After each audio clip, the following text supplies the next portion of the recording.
masaganang buhay. Ako po si Merlyson. Samahan niyo ko sa isang oras na kwentuhan tungkol sa pagtatanim ng iba't ibang uri ng halaman.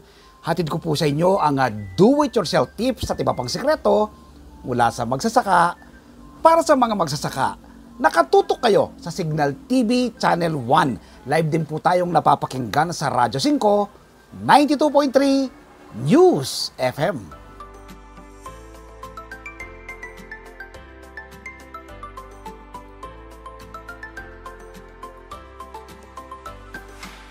Makakasama po natin ngayong umaga si Avelino Alumasen, owner ng Bian Press by Don Avelino. Sir, Ave, kumusta po kayo? Ano pong pinagkakabalan po ninyo? Okay naman po. Ako po ay bukod po dito sa farm, ako po ay part-time na doktor po. Wow, si Doc Ave. Opo. Doc, gaano po kalawak itong ating farm na pinag-uusapan ngayon, itong Bian Press? Bali, ito pong farm po namin, located po to sa Pasig. Malapit po kami sa Pasig Palengke. Yes po. Ang size po niya is, yung area niya is nasa 3,300. Wow! Opo. Bakit Bian Press? Napakagandang pangalan. Saan niyo po ito inugot?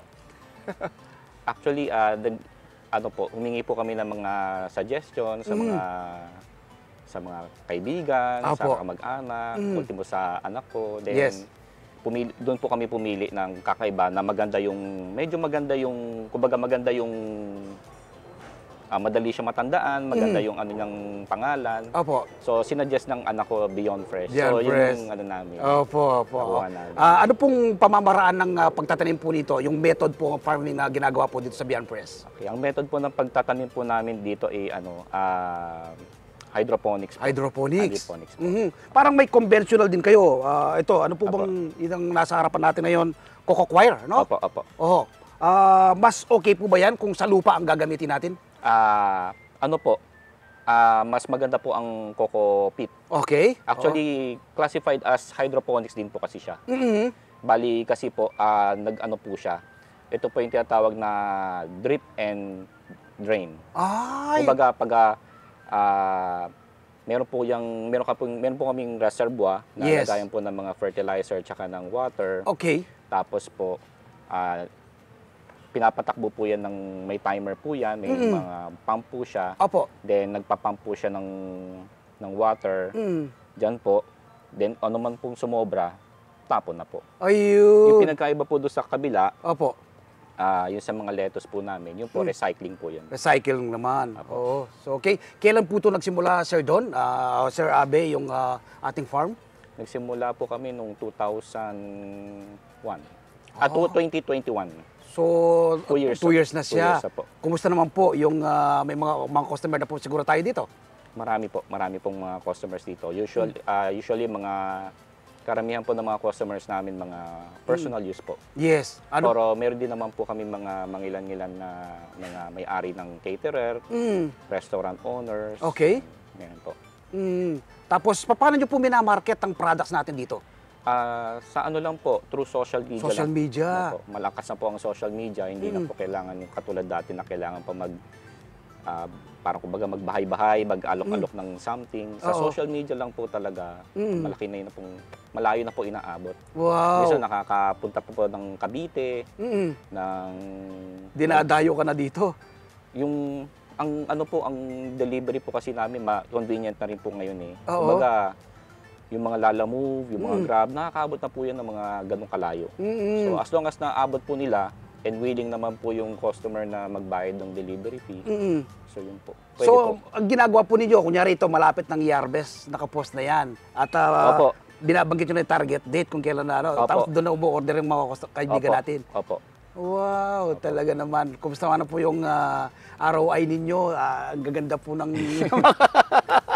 hindi pa po siguro, ano? Hindi pa po. Medyo, actually, hanggang ngayon, meron pa po kami ongoing na, kumbaga, ongoing na construction. Opo. Bali, papabaguhin po namin kasi itong area na to. Gagawin po namin siyang hydroponic lettuce. Sir Abe, doctor by profession. Opo. Farming is your passion. Why? Bata pa lang po talaga ako, mahilig na talaga ako magtanim. Aha! Talaga naman. Opo. Nag-enjoy po ba kayo pag nagtatanim? Opo, nag-enjoy po ako. Mm. Masaya po ako. Mhm. Kumbaga, masaya po ako pagka nakaka-grow po ako ng mga iba't ibang klaseng halaman. Mhm. So isa po sa benepisyo yan na nakukuha po niyo. Ano pa pong benepisyo ang nakukuha po ninyo sa pagtatanim? Sa number one, sa health. Health, Kasi, yes. ano po syempre, ang pagiging doktor po, mahirap kumbaga, stressful. Mhm. So, sa akin po, parang stress reliever ko po siya. Wow! Opo. Ganun po. Doc, napaka-busy yung tao, pero nagagawa nyo pong magtanim ng ganito. Paano nyo po dinidivide ang oras po ninyo? Actually, mas maraming time na po ako dito. Wow! Actually, ano naman po, ano po ako, by profession po talaga, pathologist po ako. Mhm. So, hindi po kami tumitingin ng pasyente. Mhm. So, hindi rin po kami pupunta ng emergency. Yes. So, by schedule po talaga yung pasok namin sa hospital. Mhm. So, kaya yun po, advantage din po yun na meron talaga akong fixed na oras dito sa farm. Mhm. Meron po akong fixed na oras sa hospital. Mhm. Ano na pong mga halaman ng naitanim po ninyo dito sa ating mga greenhouse? Ever since nagsimula po kami dito, marami na po kaming natanim. Opo. Marami po talaga kaming mga sinubukan. Mhm. Kasi unang-una, gusto lang talaga namin talaga magtanim. Yes, yes. So, Trial and error muna. opo. Okay. And kapag nakapag-grow kami ng maayos, Mm. susubukan naman namin siyang i-market. Yun. Then Oo. kapag okay siya, yun, i-continue na namin siya. Pero kapag merong mga tanim na mahirap siyang palaguin, Yes. so medyo hindi na muna namin tinutuloy. Mm. Or meron naman madali lang, Opo. pero hindi siya mabenta. So hindi rin namin tinutuloy. Basta talagang kung ano po talaga, important talaga syempre yung kumikita. Yes. Kasi yun po talaga, doon lang naman po talaga mapagpapatuloy yung negosyo. Tama po. Ako naman po, kahit na ako'y marami na rin naitanim sa farming po kasi, Doc, Sir Abe, ano yan continuous learning. Opo. Tama po ba? So, ganun din po siguro kayo. Opo. Patuloy pa rin po kayo nag-aaral. Opo. Ano po yung mga naranasan nyo ng mga experience po dito, mga pros and cons po na sa pagtanim po na naranasan po nyo? Madami po. Actually, karamihan po ng mga learning namin dito is through experience. Mhm. Meron din po mga resource person na nagbibigay po ng Sasuggest. mga sasuggest, mga nagtuturo po sa amin. Mhm. Pero karamihan po ng mga ano namin dito is through experience. Mhm. Karamihan ng mga ano namin, nakaka-ano rin siya, minsan nakaka-frustrate, Opo. pero most of the time nakaka-excite siya. Kasi Yes. marami kang natututunan Mhm. Although minsan masakit dahil malaki yung ginastos mo. Pero, pero okay naman po. Basta nag-e-enjoy ka naman, yes. Doc, ano? Opo. Sabi nga, meron basa ako ng research, Doc, yung dahilan daw po ng pagkakasakit ngayon, 70% stress. Yes. Di ba? Opo. 30% lang yung nakukuha natin sa iba't ibang dahilan. Ito, nag-e-enjoy ka. Kapag nag-e-enjoy ka, nawawala yung stress mo. Opo, totoo po yun. Mhm. So, isa po sa mga benepisyo po yun na nakukuha po ninyo sa pagtatanim. Ano pong pwede niyong ibigay na tips sa ating mga kababayan? Lalo na namamatayan ng halaman yung iba. Ano pong pwede nilang gawin? Ako rin po, kahit nabihasa na sa pagtanim, minsan namamatayan ako ng halaman. About siya, ano pong pwede niyo pong i-tips sa ating mga kababayan? Ang mga isasuggest ko po or may bibigay ko pong advice sa mga nagtatanim po or may passion po sa pagtatanim is huwag po mahinaan ng loob. Dahil talagang ganyan naman po. Hindi naman po ang halaman kumbaga, nandiyan na po yung aalagaan nyo. Pero meron talagang mga unforeseen or mga hindi mo talaga inaasahan na mangyayari na talagang pwedeng mamatay yung halaman. So, continuous lang, then continuous study. Yes. Kasi yun yung nakaka-excite sa halaman kasi iba-iba. Tama po. So, iba-iba yung growth nila, iba-iba yung pangangailangan nila. Yun. Parang ibig yung sabihin, Doc, try and try, ano? Opo. If you fail, at least you learn. Opo, opo. If you succeed, you earn. Opo. Ayun. Okay. Tsaka marami po akong natutunan sa farming, hindi lang po sa halaman. Kumbaga parang, siyempre pagka nandiyan na rin po yung papasok yung mga pakipag-usap sa mga tao, Yes. yung ultimo yung mga engineering na something na minsan hindi ko na tinatawag yung mga iba na gagawa, minsan ako na nag-iisip. Yes. So yung mga ganun. Paano po maka-avail yung ating mga kababayan na gusto pong makatikim ng mga Beyond Press dito po na produce po ninyo dito sa inyong garden? Usually umu-order lang po sa amin ang mga customers namin sa social media, sa Facebook. Yes po. Sa Facebook Messenger namin. I-message nyo lang po kami sa Beyond Fresh by Don Abilino sa Facebook. Ngayon, invite nyo po yung iba nating mga kababayan. Alam ko, Doc, energetic kayo, no? Nasubukan na rin po nilang pagtanim. Palagay ko, ayon ka sa akin, food security, Doc, start at home. Opo. So, invite nyo po yung ating mga kababayan. Nasubukan na rin po nilang magtanim. Opo. In-invite ko po ang mga kababayan po natin, mga mahihilig pong, or kahit hindi po mahilig sa pagtatanim, na subukan nyo po na magtanim kasi nakaka-enjoy po siya. Hindi po totoo yun na may green thumb or walang hindi green thumb. Yes. Nakukuha po yan through constant practice. Tama. Tsaka yung gusto mo talaga na mag-grow ng halaman. Wala talagang green thumb. So talagang ano yan. Ako, hindi naman din ako nakakabuhay dati. So ngayon, nakakabuhay naman kahit papano. Naku, naniniwala po ako, Sir Abe, Doc. Marami po kayong ma-motivate, ma-educate at ma-inspire sa ginagawa po ninyo. Sir Abe, maraming salamat po sa oras at panahon na ibinigay po ninyo sa amin na panayam at nakita po namin yung magandang setup. Si Sir Avelino Alumasen, owner ng Beyond Fresh by Don Avelino. Huwag po kayong bibitiw. Ituturo pa tayo ni Sir Abe dito sa kanilang farm sa aming pagbabalik.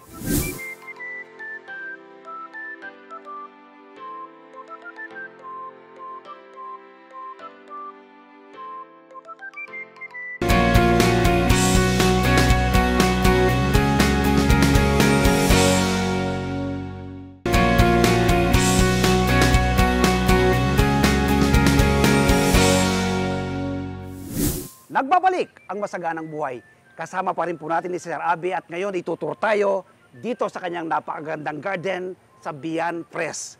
Sir Abe, ito mga lettuce, no? Opo. Iba't ibang variety. Opo. Ito makikita ko, mga ilang araw na po ito, ilang linggo na po ito. Ito po mga 5 weeks na po siya. 5 weeks na siya? From the seeds po. Okay, so mga ilang linggo pa hintayin bago maka-harvest? Mga 1 linggo na lang po or mga pwede po isang linggo hanggang 2 linggo po. Sir Abe, itong nasa likuran natin, ito nasa kabilang side ko, kakaibang variety to eh. Opo. Anong variety? Ngayon ko lang po nakita to. Ano po yan? Ang tawag po dyan is Salanova. Salanova? Opo. Okay, how about this? Ito po. Yan po ang red oak leaf po.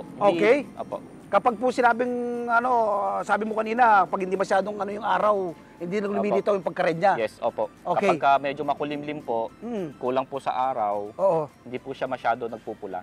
Bakit po nag-concentrate kayo, mas marami yung lettuce? Dito po ba kayo nakakuha ng magandang market? Opo. Maganda po ang ng lettuce. Kasi yan po yung mga sikat.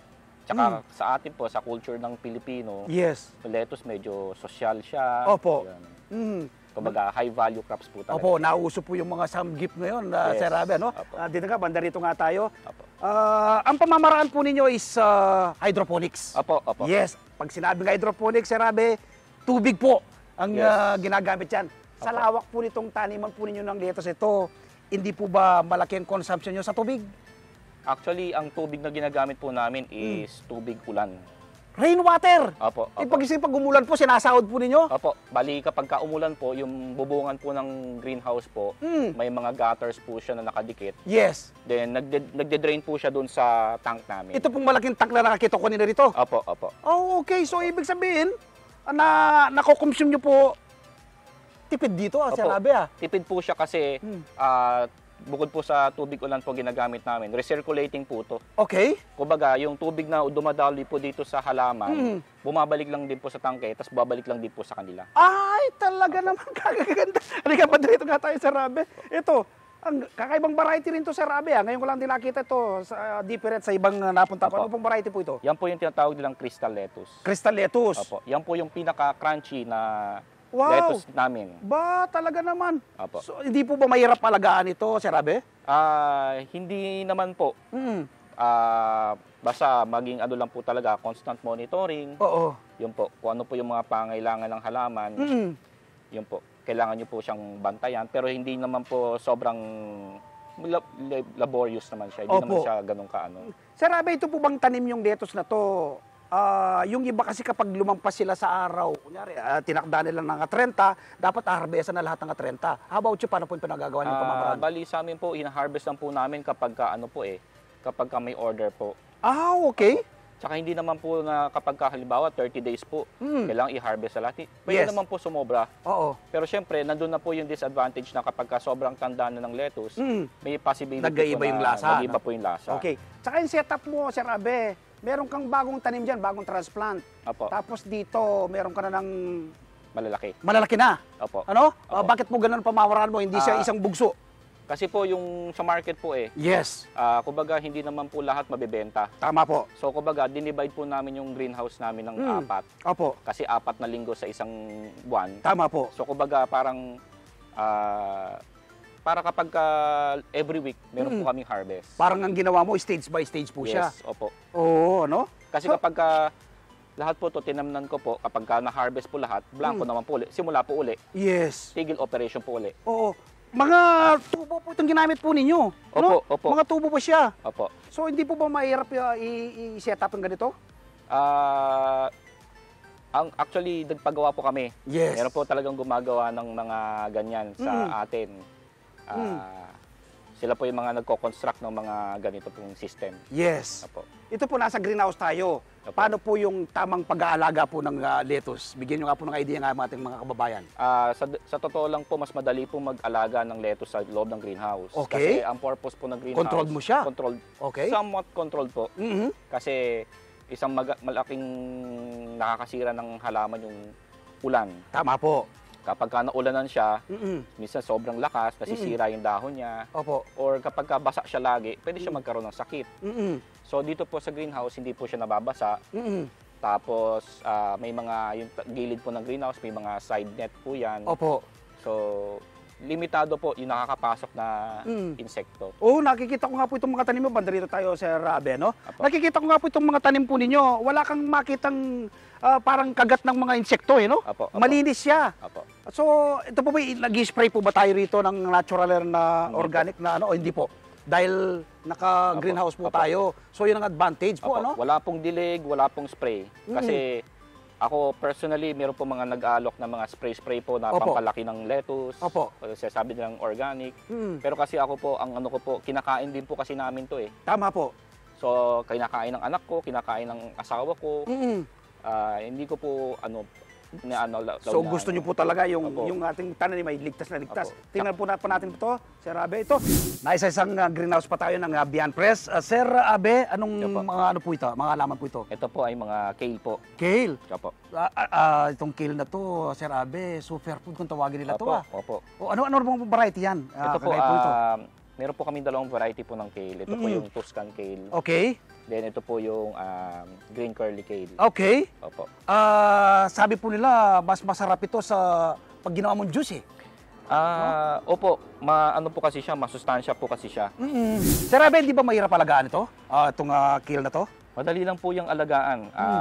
Mga ano lang po yan, actually mga 60 days lang po from the seeds. Okay. Yun, makakapag-grow na kayo. Ano naman po sila, hindi naman po sila masyadong alagain. Tsaka medyo resistant din naman po sila sa mga pest. Tingnan nga po ng bandera yan, Sir Abe. Pinupunla po mo muna to, no? Opo. Pinupunla muna. Opo, sa nursery po. Okay, tapos kapag mga 2 inches na yung laki, Opo. tinatransplant sa mga ito. Tinatransplant po namin. Ano pong tawag sa pinagtanim po ito? Parang mga plastic lang eh. Ano po to, mga grow bags po to. Mga grow bags, okay. Agricultural bag. Mm-mm. Then, katulad lang din po doon sa cucumber. Okay. Bali, nilalagyan din po namin ng coco peat. Mm-mm. Tapos, meron na po siyang irrigation Okay. na ganito po. Ayun. So, dito umaano yung tubig. Opo, tubig po. Oo. Then, naka-time naman po yan na kung ilang beses po siya magra-run per day. Okay. Tapos, yun lang po, patak-patak lang po yan. Patak-patak lang siya. Opo, ganun lang po. Ayun, oh. Ilang araw po o ilang buwan bago ma-harvest ang kale from plantation? Sa amin po siguro mga 45 days. 45 days. 45 days pwede na po kasi ang hina-harvest naman po namin Yung dahon. Yung dahon lang po. Oo, kinukuha lang yung dahon nito. Habang lumalaki siya, nagkakaroon pa ng bagong dahon. Opo. So, tuloy-tuloy ang pag-harvest. Tuloy-tuloy lang po.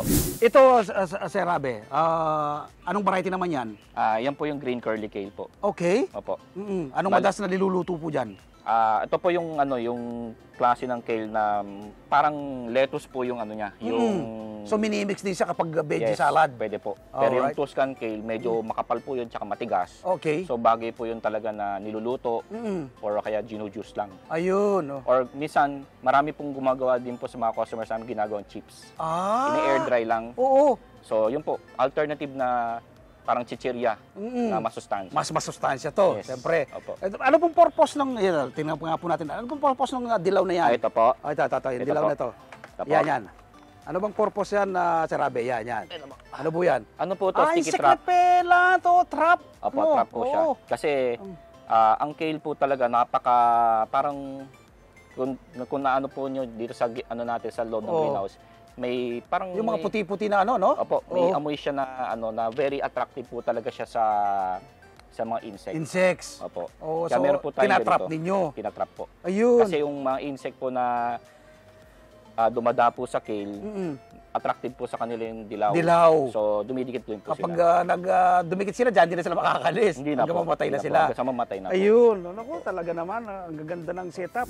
Sir Abe, ito mga herbs naman po ito. Opo. Ano pong, ito po, anong mga laman po ito? Mga arugula po. Arugula, hindi po ba mahirap alagaan ito? Hindi po, madali lang po. From planting na ganito, ilang araw po yan bago ma-harvest? Mga hina-harvest na po yun at 3 weeks lang po. 3 weeks lang. Wow, napaka-healthy nun. Tingnan po natin banda rito, Sir Abe. Yan, ano naman po yan? Ito po mga ano po to, coriander, mga wansoy po. Coriander. Ang sarap din yan pag nilagay mo yan sa niluluto mo, amoy na amoy, no? Opo. Oo. Sir Abe, maraming salamat po. Buo-buo po ng masaganang buhay. Taos puso po kami nagpapasalamat. Una sa panayam, pangalawa, itinuro niyo po kami sa napakaganda po ninyong garden. Salamat po. Salamat. Nakausap po natin at nakasama si Sir Avelino Alomesen, owner ng Bian Fresh by Don Avelino dito po sa Pasig City. Huwag po kayong bibitiw. Magbabalik po ang masaganang buhay.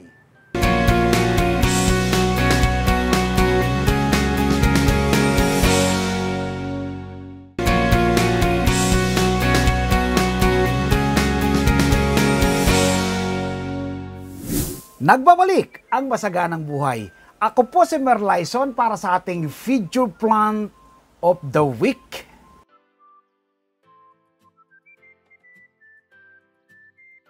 Ngayon po ay ibabahagi ko po sa inyo ang simple at pagtatanim ng okra red ruby variety sa mga bote po ng mineral water. Direct planting po ang aking isi-share sa inyo na pagtatanim ng okra red ruby variety.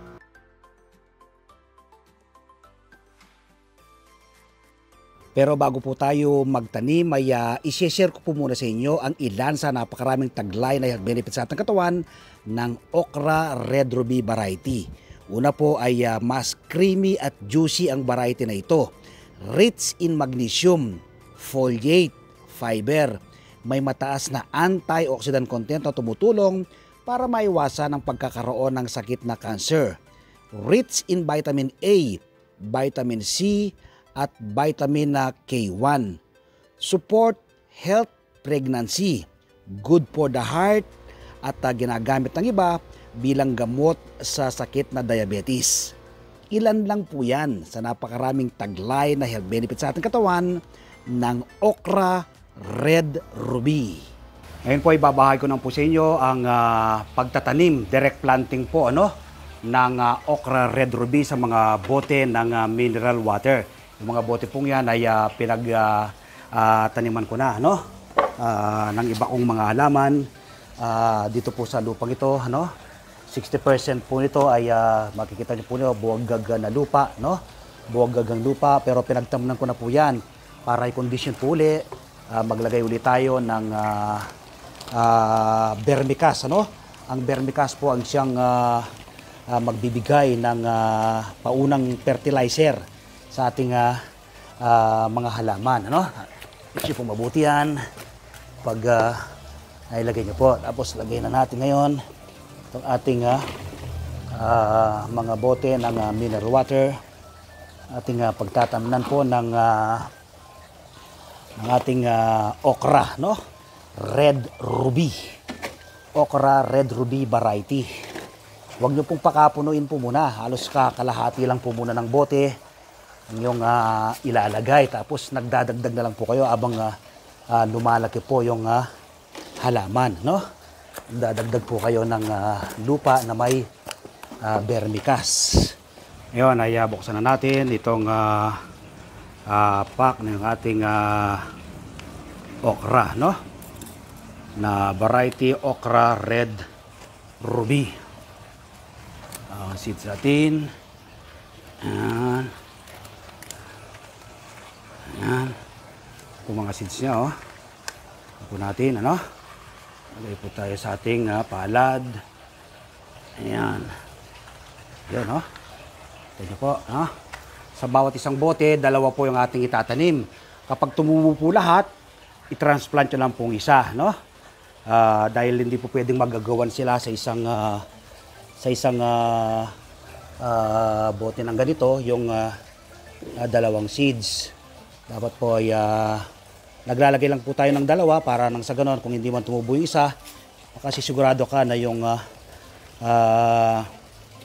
may tutubo po yan. 1 inch, kung nyo pong pakabaw ng gusto, no? Yan. Tapos tatakpan lang po ng ganyan. Dahil pa pong tira ng ating okra para mataas pa rin po ang germination yan. Kapag kayo magtanim muli, dapat po ay i-shield nyo silang muli, ano? Ano lang po naman pagsisild nyan, no? Mo po kayo ng scotch tape na ganito, packing tape. Tapos ay i-shield nyo sa uli. Ayan. Sa ganon, kapag magtanim po kayo ng panibago, ay mataas pa rin po ang germination rate niyan. Yan. Tapos, ilagay nyo po ngayon kung saan nyo siya gustong ilagay. Ano? So, ganun po kapag kataas yung magtanim ng halaman, tulad po ng okra, yung tira po yung seeds, ay i-shield nyo po uli ng ganyan sa kanyang pack. Yun, lagyan natin ang pangalan para alam natin ang ating itinanim, ano? Lang po ilagay yan sa idikit nyo lang po dyan, no? Yan, okra red ruby variety. Yan. After 1 week, so ito po, no? Tubo na po lahat ang ating mga tanim na red okra, no? Yan, no? Tubo na po lahat ang ating red okra sa mga bote ng mineral water. After 2.5 months, so yan na po yung ating mga tanim na okra red ruby variety, ano? Ang dami na po nilang bunga, no? Ayan po yung mga bunga ay ready to harvest na, no? Pawang nakatanim lang po yan sa mga bote ng mineral water, no? Continuous po yung fruiting nila, no? Pero nang ready to harvest, meron pang maliit na bunga at may mga flower pa. So ngayon ay harvest po tayo ng malalaking bunga ng ating tanim na okra. Magluto po tayo ng ginisang okra with fish flakes, no?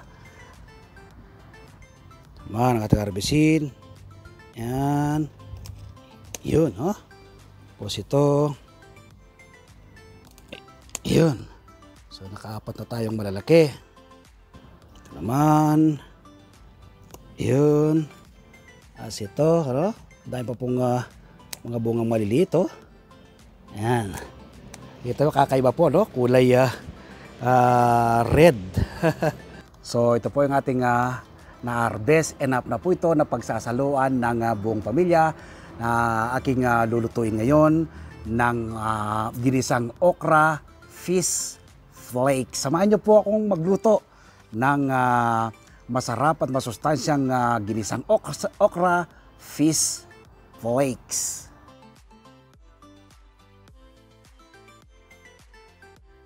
So ito po yung kumpletong sangkap ng ating lulutuing ginisang okra with fish flakes, ano? Siyempre po yung ating bida, yung okra, yung isda po natin, galunggong po, ano? Ating pong ginamit, no? Tira lang po namin yan, tapos ito isang pangsasawag natin. Siyempre yung ating mantika, tapos yung ating bawang, sibuyas, kamatis, at patis. So yan po yung kumpletong sangkap ating lulutuin.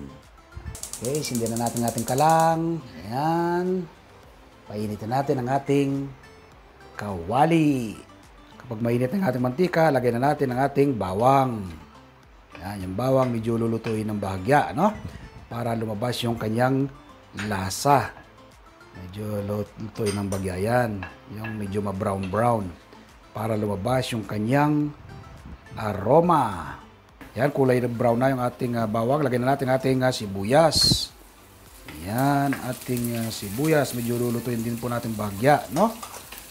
Brown sibuyas po yung ating ginamit. Basta po kayo nagigisa, yan, masarap din po yan. Malasa. Yung brown sibuyas. Native po natin yan, sibuyas na yan. Okay, sunod ang ating kamatis. Yan, mataas maluto ang ating bawang at sibuyas. I-mix natin mabuti. Ating kamatis.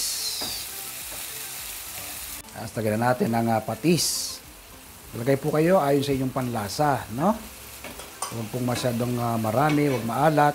Yung maalat po kasi mahirap solusyonan, pero pag matabang, magdagdag lang po kayo ng patis kapag matabang para sa inyo. So ayon po sa inyong panlasa.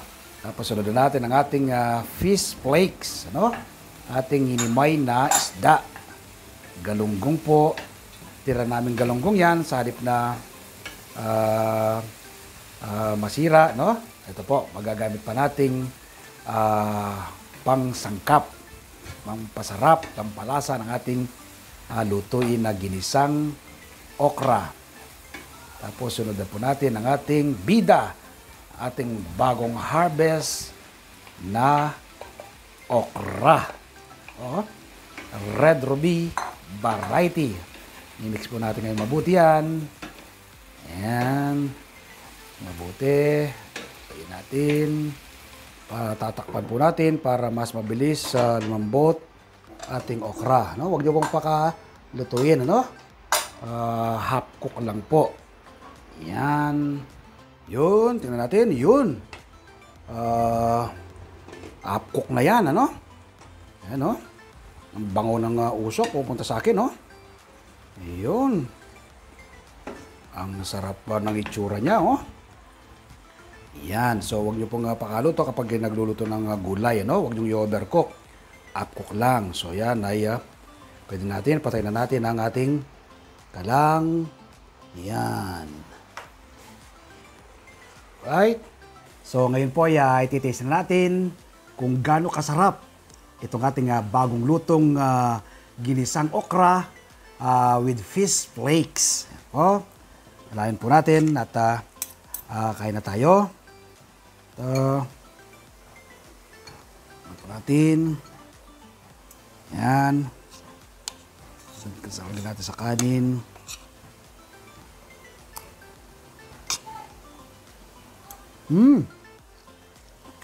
Sarap. Manamis-namis ang lasa. Ha? Manamis-namis ang lasa niya, oh.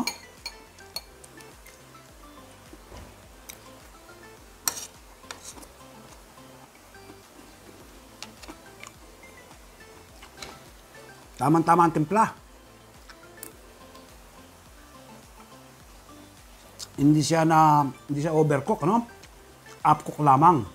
So nawa po ay nakapag-share ako, nakapag-ambag ako ng maliit na kalaman, ano? Tungkol po sa pagtatanim, pag-aalaga, pagpapabunga, hanggang tuloy ang pag-harvest ng ating tanim na okra at pagluluto ng masarap na ginisa na okra with fish flakes from garden to table.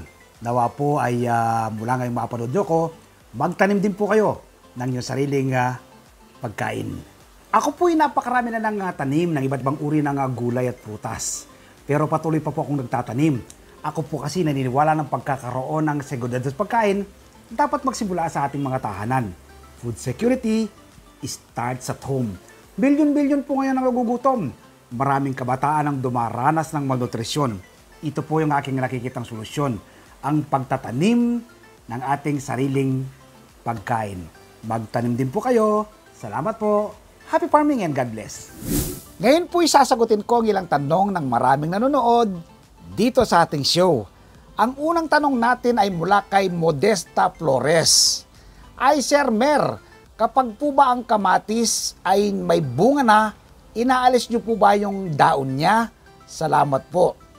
Thank you very much sa Modesta. Hindi po kailangan alisin yung daon ng ating mga tanim na kamatis. Sa halip ay tanggalin nyo lang, i-pruning nyo lang po, ano? Tanggalin nyo po yung mga matatandang daon niya, no? Makikita nyo po, kulay dilaw na po yan. Nang sa ganun, hindi na po umagaw ng nutrients, ano? Yung nutrients po na nakukuha ng halaman, dedirekta po sa mga bunga. Lalagay po yung kanyang mga bunga hanggang mainog at ma-harvest po sila. Tanong naman mula kay Maribe Comia. Hi Sir Mer, paano po magbinhi ng siling panigang? Salamat po.